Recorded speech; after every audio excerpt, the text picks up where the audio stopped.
Hey everybody, Wes here for Friday's workout. We're starting with our strength. We're going to take back squats from the rack. We are now still at those same numbers as the deadlift and push press from earlier this week. Set of 5 at 70%, set of 5 at 75%, and 3 sets of 5 at 80%. For me, this would be one of my weaker movements, and so getting to those 80%, I really have to focus on make sure I'm keeping tight, make sure my butt isn't leading the movement on the way up from my squat as we start to get heavier. So as we're getting into those heavier numbers and you know what your strong and weak movements are, really try to pinpoint what's going wrong as you get heavier and try to prevent it. If we need to pull back the weight a little bit, that's okay. We should definitely not just be going heavier. We should be sticking to those numbers or having to pull back a little bit if the form is starting to go. But with our back squat, last week we talked about how at the bottom of that squat, having those hips not lead the movement on the way up, right? You wanted your shoulders and chest to lead so that as you come out of the squat, your shoulders and chest led, keeping you upright, versus butt going up and getting into that funny good morning. But you do want your hips to lead the movement on the way down. So as I created that shelf for my back squat, we don't want to just think about shooting the knees forward to start our squat, because then we have to overcorrect. We normally kind of overextend that back and try to sit down, and we're in this funny forward back movement as we squat.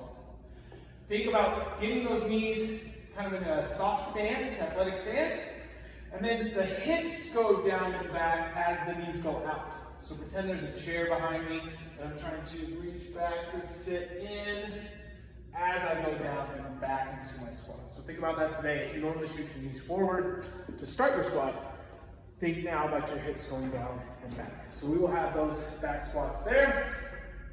We then have a 12-minute AMRAP, 4 reps, 6 reps, 8 reps, 10 reps, and so on. Wall balls, hand release push-ups, and toes to bar. For your wall balls, we've talked a lot about making sure that we keep a good squat position. And what we want to see on that today is if you normally go with a heavier ball and not as high up on the wall, I want you to go with a lighter ball. Still keep a good squat, but try to do a more full squat with a lighter ball and then throw it a little bit higher on the wall instead of just going heavier and only having it go right above your head.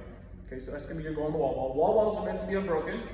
We're then also going to have hand release push-ups. Break those up as you need to. It's going to start with that small number and build as you go. And then toes to bar. My tip for you, if you're that kind of tweener where you have a few toes to bar, or you have trouble keeping your kip but you have some toes to bar, what I want you to do is hop up and count your kips as your reps.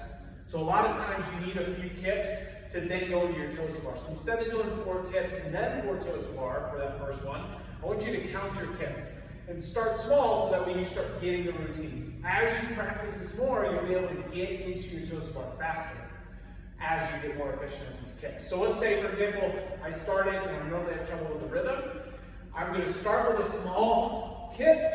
1, 2, 3, and 4. Maybe that's my round of 4. But then as you get more and more, your 4 will get you to the bar. You'll then have 6 reps, so you add a couple more toes to bar. Yes, it's a scaled movement, but it's going to help you build those kips if you have trouble keeping that momentum normally in workout. Okay? Goal for this one is to get into the round of 16. Wall balls stay unbroken throughout, and then split up the toes to bar and hand release push-ups as needed, but hopefully not into too many sets. Don't let either of those movements bog you down. Let's try to keep moving throughout the whole time. Have fun. We will see you on Friday.